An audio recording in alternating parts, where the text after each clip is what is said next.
Hello, I'm Robin Stamper, the Artistic Director for the Straz Center Opera Tampa, here to talk about our 30th anniversary season. And I'm joined by an extraordinarily talented colleague of mine, Melissa Meisner, who is a wonderful singer and stage director and actress on top of it. Continuing with our theme of the supernatural, we actually have the magic flute. Now, of course, the word magic is in the title, so it's not necessarily a stretch just by way of the title. What makes it magical? Is it the queen of the night and her dark powers of evil and darkness? Perhaps.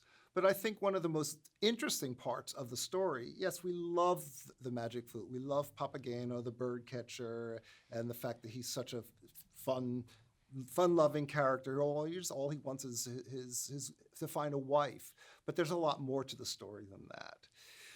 Mozart and the librettist, Schikaneder, were both Freemasons. So in the same lodge. In the same lodge. Yes. Now, after the French Revolution, the Austrian government and aristocracy and the churches, they were not very happy about any kind of secret societies like the Freemasons. That's right, because the Freemasons were basically, first of all, an equalizer, right? Somebody like Mozart was not an aristocracy, right? He was considered on the servant level being a musician.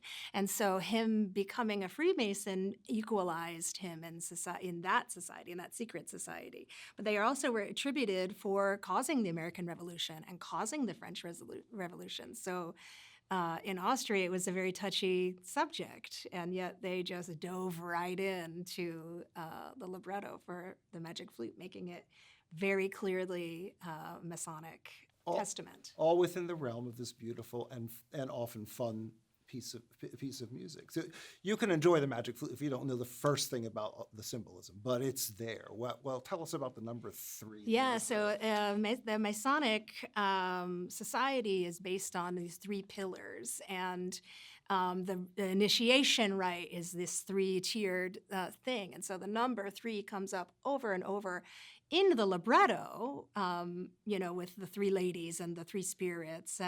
But also Mozart gilds the lily with it, with making things in E-flat major, which is 3 flats. 3 flats. Yes. And he starts the opera with these 3 chords that enter in thirds. And even there's another symbolism with the number 18, and he has 18 bars before the priest starts to sing, and he has 18 priests lined up. And I've read that the symbolism of the Queen of the Night is actually a symbolism of the monarchy, and the Tamino is actually Austria, and Sarastro is actually the Freemasons, and Papageno is the common man. And Tamino goes through the 3 trials. The 3 trials in the opera are to represent the 3 trials of the Freemasons, and so it sort of symbolizes, the political climate of the time and how sort of free thinking is going to basically prevail over these old systems. It's interesting how you mentioned the Queen of the Night. Her very first opera it's actually the style of the music based on a more Baroque style, which is, I think, refers to aristocracy. The old ways. The old ways, yes. And it's also interesting because Queen of the Night represents the dark and Sarastro represents the sun, but they also, interestingly enough, represent a musical range, because Sarastro sings about as low as any character in any opera you will find, and the Queen of the Night has all those high Fs. So it's very interesting, the extremes he goes on that level too. Yeah, I mean, we would maybe not recognize it as the political message that it was, but in the time it certainly was. And like I said, the Freemasons were basically responsible for, these ideas of enlightenment, which caused, huge social changes throughout Europe and the United States. Did Mozart hate sopranos? Yes, clearly. He had no problem with baritones, though. Right.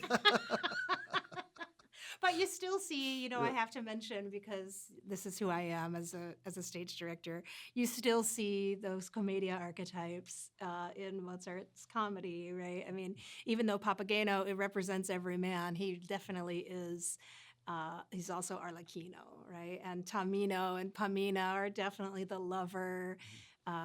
So there are some comic elements too. It's not just propaganda, right? It's also comedy. And vocally as well, Yes. because the range of Papageno is sort of in a standard baritone range, whereas the tenor is a more heroic vocal range, and Pamina is the lyric soprano, which is more standard, I should say, and more womanly sound than the high chirping and nagging of the Queen of the Night. Sure, sure.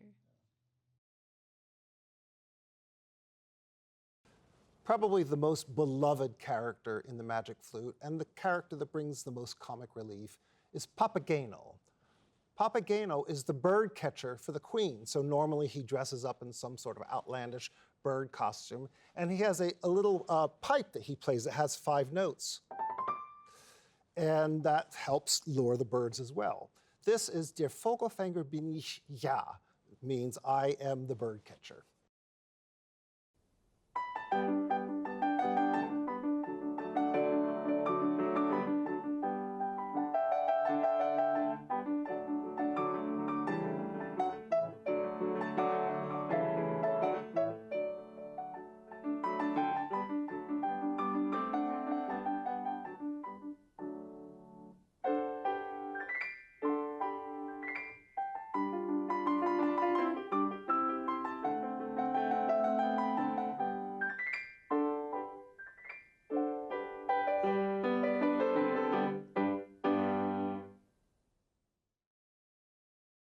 Well, I hope you enjoyed our little discussion. I certainly did.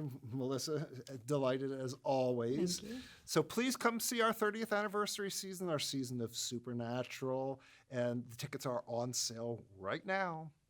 See you at the opera.